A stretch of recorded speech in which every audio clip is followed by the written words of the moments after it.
Good morning, kindergarten. Good morning, first grade. Today is Monday, May 11th, 2020. And this is our Bible video. I will introduce the Bible story to you for this week and also get us going for your lessons.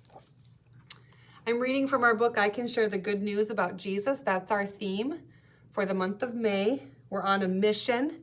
God has called us to share the gospel, the love of Jesus, the story of Jesus' love with the whole world. That includes you. And I know you and I both have asked Jesus to be our best friend. We want him in our hearts. I know all of you at some point this year have raised your hand and said, yes, I want Jesus to be my best friend.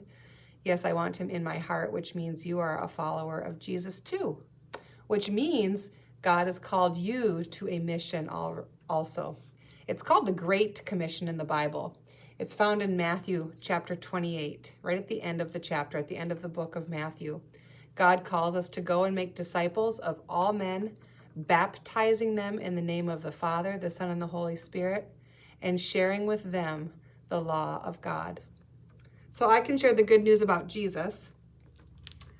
And our story this week is called Everyone Shares. Now I'm going to show you what the sign language is for shares. And every time I say the word share, shared, shares, any part of that word, I want you to make the sign for shares. The sign language is two hands kind of on top of each other like this. Can you make your hands like that? And then you wave the top one back and forth. That's share in sign language. Try it again.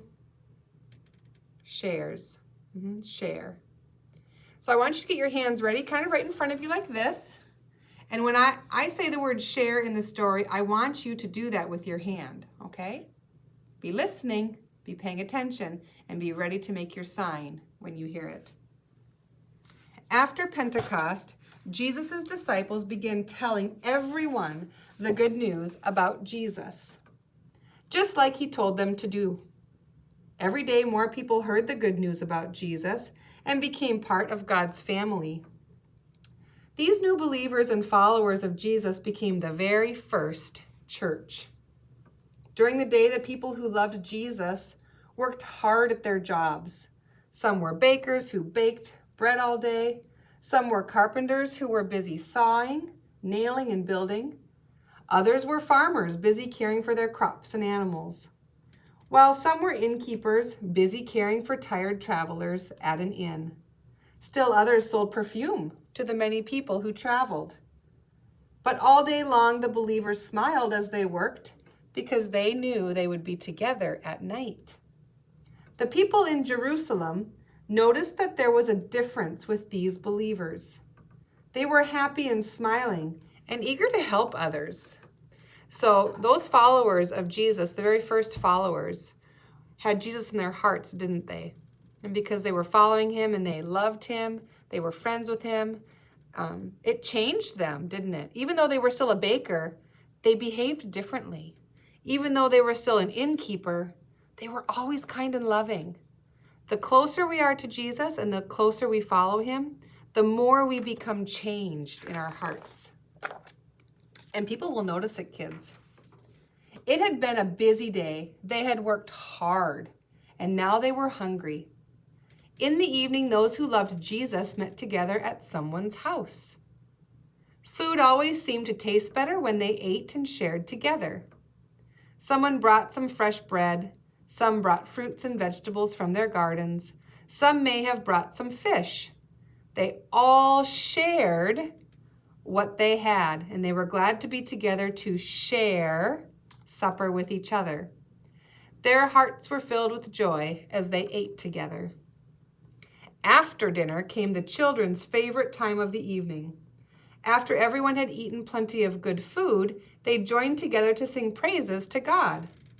They sang and they clapped as they praised God, and the parents may have taught their children how to play a tambourine as they joined in worshiping God with songs.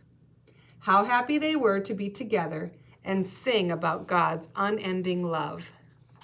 Remember the story of Moses when he parted the Red Sea and his sister Miriam played the tambourine and led everyone in songs of praise after they had crossed the sea? Remember that? She played a tambourine, didn't she? It talks about this instrument right there. As the believers gathered together in the evening, they remembered Jesus and all of the good things he had done. They remembered the stories he had told about God. For some of the new believers, this was the first time they had heard the stories about Jesus. During this time, the believers also listened to Jesus' disciples teach about God and how to love Jesus even more every day. But most of all, they remembered how much God loved them. Whenever they were together, the believers prayed to God. They thanked him for loving them so much and for blessing them with so many good things. They asked God to be with them and to care for their families and friends. They also asked God to help them share Jesus' love with other people every day. Before they went back to their own homes each night, the believers shared what they could do to help others. No one needed to go hungry or be lonely or homeless or in need of clothes, because the people that loved Jesus loved one another too. They were willing to share with anyone who was in need. The believers were very unselfish. Everyone shared what they had with each other. Barnabas came from a faraway country. He heard about some of the needs of the believers in Jerusalem. He sold a large piece of land and gave the money to the disciples. This money was used to help many people. Other believers sold their land and used the money to help others. Some even sold their houses.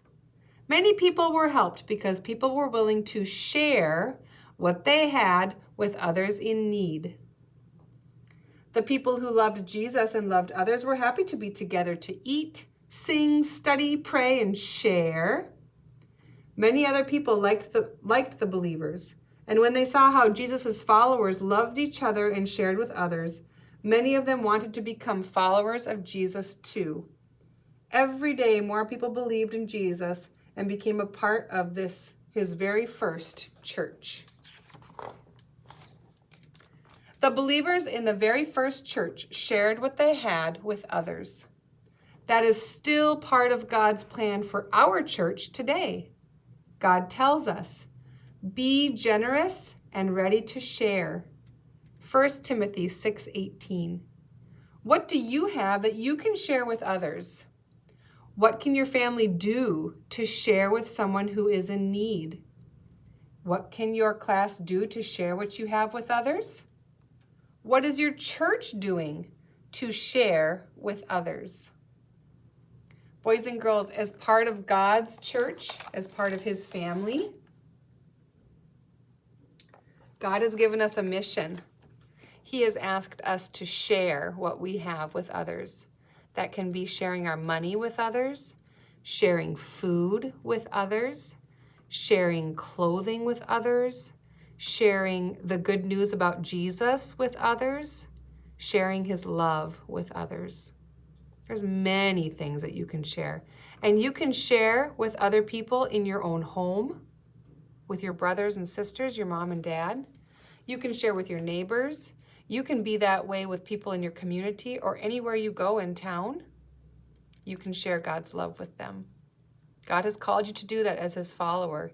You are on a mission, and I believe that children are some of the most effective and best workers for God. I love you so much, and I hope you have a great week. Thank you for doing your sign. Let's do it together. Share. And remember this week to be thinking about ways you can share with others for God's kingdom. I love you. We'll see you later.